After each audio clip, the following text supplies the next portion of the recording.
کربلا کے میدان میں مولا حسین نے 10 یزیدی سپاہیوں کو مارتے مارتے فرار کرنے کا موقع دیا۔ تلوار گردن تک حسین کی آ گئی تھی، ہٹا دی تاکہ بھاگ جائے۔ جب 10 لوگوں کو بھاگتے ہوئے بچتے ہوئے حسین نے چھوڑ دیا اور مارا نہیں، تو ایک یزیدی لشکر کا سپاہی گھوڑے پر بیٹھا ہوا سامنے حسین مولا کے آکے کھڑا ہو گیا اور کہنے لگا میں دیکھ رہا ہوں آپ لوگوں کو مارتے نہیں ہیں، چھوڑ دیتے ہیں۔ مولا نے اسے وہیں سے جواب دیا، فرمایا اس کی نسل میں مومن آنے والا ہے، میں حسین اسے اس لیے چھوڑ رہا ہوں کہ آج نہیں 1 صدی بعد 2 صدیوں کے بعد اس کے پوتے پڑپوتوں میں کوئی مومن آ جائے گا۔ اللہ اکبر۔ اولاد کی وجہ سے باپ بخشا جاتا ہے اور باپ کی وجہ سے اولاد بخشی جاتی ہے۔ یہ بڑا عجیب فلسفہ ہے اللہ کے ہاں مغفرت کے باب میں۔ عزیزو چلیے اپنے ذہنوں کو کچھ دیر کے لیے کربلا لے چلیے۔ جب ہم مجلس میں مصائب سنتے ہیں اور پڑھتے ہیں نا تو ہم اتنی دیر کے لیے کربلا چلے جاتے ہیں۔ اللہ ہمارا بدن بھی بار بار کربلا لے کے جائے، مگر جب ہم مصائب سنتے ہیں تو ہمارا ذہن تو کربلا میں ہوتا ہے۔ کربلا چلیے جہاں ایک مظلوم امام اپنے بچوں کے لاشیں اٹھا رہا ہے، بچے بھی ایسے ایسے جن کے چہرے چاند کی طرح نورانی تھے۔ جب شام کے بازار میں سروں کو دیکھنے والوں کا مجمع لگا تو ایک شخص تھا جو چہروں کو دیکھ دیکھ کر دوسروں کو کہتا تھا اسے دیکھو یہ کیسا ہے، اسے دیکھو یہ کیسا ہے۔ اسی اسنا میں اس نے آواز لگائی ذرا ادھر آؤ، ایک چہرہ اور تمہیں دکھاتا ہوں، اور وہ چہرہ کٹا ہوا سر تھا حضرت قاسم کا۔ کہنے لگا دیکھو کفل قتل قمر، چاند جیسا ٹکڑا ہے۔ رونے والو جو دشمن کی نگاہ میں چاند ہو وہ ماں کی نگاہ میں کتنا حسین ہوگا۔ کیا گزری ہوگی جناب ام فروا پر جب لاشا لائے تھے نا امام حسین، تو ساری بیویاں تو موجود تھیں مگر جناب ام فروا نہیں تھی۔ بیوہ امام حسن حضرت قاسم کی والدہ امام حسین نے فرمایا بہن زینب بھابھی کو بلا کے لاؤ۔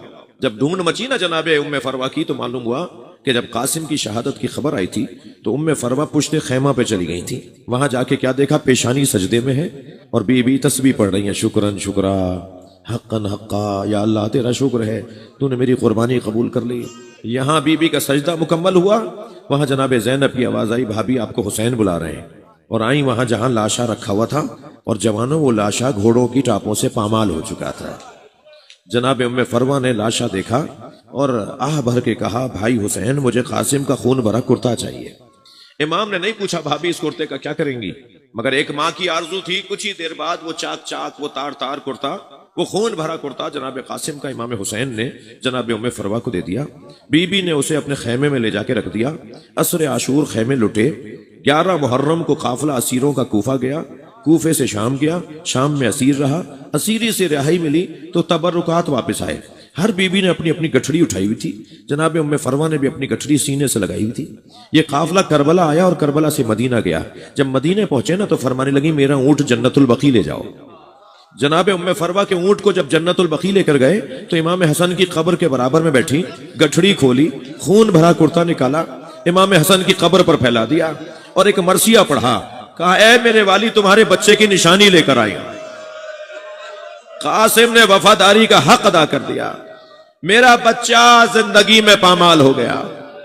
اجر و کمل اللہ، اجر و کمل اللہ۔ مجھے جلدی نہیں ہے، مصائب پڑھنے ہیں مجھے۔ آپ کی آوازیں بلند ہو رہی ہیں۔ حسین نے ایسے لاشیں اٹھائے ہیں، اور عزیزو ایک لاشا تو اتنا چھوٹا تھا مگر حسین سے اٹھتا بھی نہیں تھا۔ کبھی آگے جاتے تھے انا للہ، کبھی الٹے پیر واپس آتے تھے رضن بقضائہ و تسلیما لامرہ۔ عزادارو مجلس میں خواتین بھی بیٹھی ہیں، آپ کے گھروں میں دودھ پیتے بچے ہوں گے۔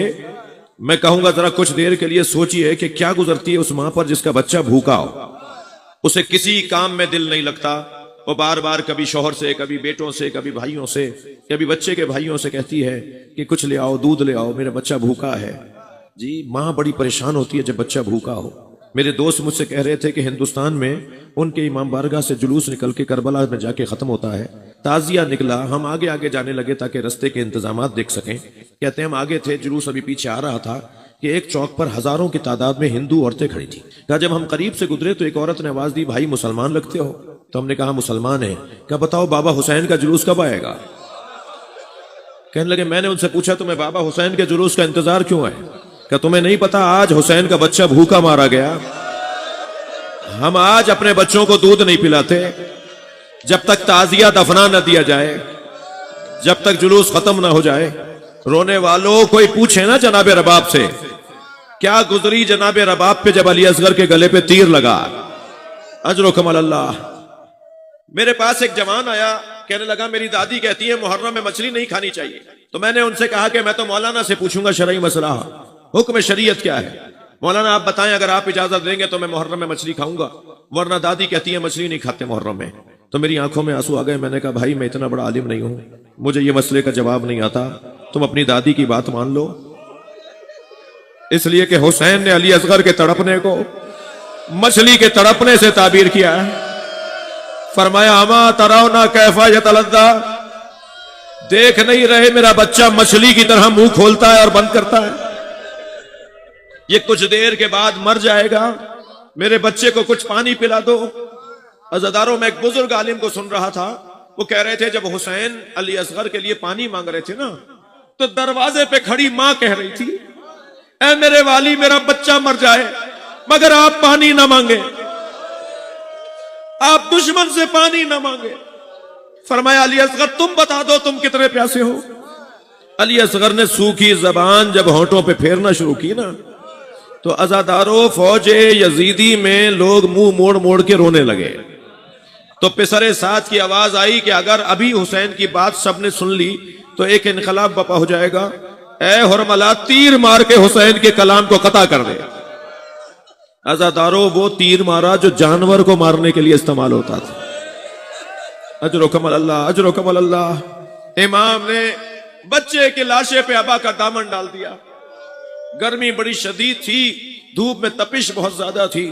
امام لاشا لے کے خیمے کے قریب گئے, نہ جانے کیا خیال آیا کہ ماں دیکھے گی تو مر جائے گی. الٹے پیر واپس ہونے لگے. پھر خیال آیا کہ اگر رباب نے پوچھا میرا بچہ کہاں چھوڑا ہے تو میں کیا جواب دوں گا. پھر آگے بڑھے. ابھی حسین اس کیفیت میں تھے کہ خیمے سے پردہ ہٹا, سکینہ کھڑی نظر آئی. بی بی نے دیکھا کہ بھائی کے بدن میں حرکت نہیں ہے. کچھ دیر پہلے تک جو تڑپ رہا تھا اب سکون سے بابا کی گود میں سو رہا ہے. تو بی بی یہ سمجھی کہ پانی پلا دیا ہے, تو وہیں سے کہنے لگی بابا میں بھی پیاسی ہوں, مجھے بھی پانی پلا لائیے. حسین کیا بتائیں کہ کیسا پانی پیا ہے. اور جب بچی کی آواز بلند ہوئی تو خیمے کے دروازے پر ماں آ گئی. جناب رباب کو دیکھ کر امام نے کہا رباب میں کون ہوں. اپنی زوجہ سے پوچھ رہے میں کون ہوں, رباب میں کون ہوں. جناب رباب نے کہا آپ میرے امام ہیں, آپ حجت خدا ہیں, آپ اللہ کے ولی ہیں. جب حسین نے یہ سن لیا نا, ابا کا دامن ہٹا دیا. ماں نے خون میں لت پت بچہ دیکھا, ننھے ننھے لبوں پہ بوسے دیے اور کہا اے میرے لال, عرب تو اونٹنی کے بچے کو بھی نہر نہیں کرتا, کیا تجھ جیسوں کو نہر کیا جاتا ہے. عزاداروں مجلس تو ہو گئی ہے مگر ابھی آپ تابوت کی زیارت کریں گے نا, ابھی زیارت کریں گے آپ. تو اب کربلا کا میدان ہے اور حسین اکیلے ہیں. ذوالجناح مجھے میدان کربلا تک پہنچا دے. گھوڑا لے کے چلا ہے حسین والا کو, اور وہ وقت بڑا کچھن تھا, بڑا مشکل وقت تھا. ایک بہن پر جو کھڑی دیکھ رہی تھی کہ حسین گھوڑے سے گر رہے ہیں, اور گرتے ہوئے فرمایا اے رہوار, اب مجھے تیری پشت پہ بیٹھا نہیں جا رہا, مجھے زمین کربلا پہ اتار دے. گھوڑے نے گھٹنے ٹیکے, حسین زمین پر آئے, مگر رونے والوں بہت دیر لگی زمین تک آنے میں. تیروں پر معلق بدن رہا زہرا کے لال کا. حسین کو جب ذوالجناح نے اپنی پشت سے اتار دیا تو پسر سعد کی آواز آئی کوئی ذوالجناح کو تیر نہ مارے, میں نے بچپن میں نبی کو اس پہ بیٹھے دیکھا ہے, اسے پکڑ کر لاؤ, میں تبرک کے طور پر اپنے پاس رکھوں گا. سنیں گے 2-2 4-4 کر کے سپاہی جاتے رہے, لیکن ذوالجناح ہر سپاہی کو زخمی کرتا رہا. 80 سپاہیوں کو ذوالجناح نے گھوڑے نے اپنے پیروں سے زخمی کیا, اور جب کسی کے قابو میں نہیں آ رہا تھا تو عمر سعد نے کہا چھوڑ دو, دیکھو کرتا کیا ہے. جب سپاہی پیچھے ہٹے تو اس نے دائیں اور بائیں دیکھا, اسے اندازہ ہوا کہ حسین سے دور ہو گیا ہے, تو یہ وہاں دوڑا جہاں حسین کو اتارا تھا. مگر رونے والوں اسے آنے میں دیر ہو چکی تھی, حسین کا گلا کاٹا جا چکا تھا, حسین کی رگوں سے خون نکل رہا تھا. اس نے اپنی پیشانی کو حسین کے خون سے رنگین کیا اور زمین کربلا پہ ایسے پیر مار رہا تھا جیسے ماتم کر رہا ہو, اور دوڑتا ہوا گیا ہے خیمہ گاہ کی طرف. بس آخری جملہ عزادارو, آپ نے بہت سنا ہوگا کہ بیٹیوں کو باپ سے پیار ہوتا ہے. میں نے کربلا کے بیابان میں دیکھا ہے ذوالجناح ڈھونڈ رہا تھا سکینہ کہاں ہے, اور اسی خیمے پہ جا کے کھڑا ہوا جہاں سکینہ تھی. بی بی خیمے سے باہر آئیں, گھوڑے نے گردن جھکا دی. بی بی نے گھوڑے کی گردن پہ ہاتھ رکھا اور ایک سوال کیا, یا جواد و ابی حل سقیا ابی ام قتل عطشانا, اے بابا کے با وفا گھوڑے مجھے اتنا بتا دے, بابا کو پانی پلا کر مارا میرے بابا کو پیاسا مار دیا، میرا بابا پیاسا بہت تھا۔ اللہ لعنت اللہ علی قوم الظالمین۔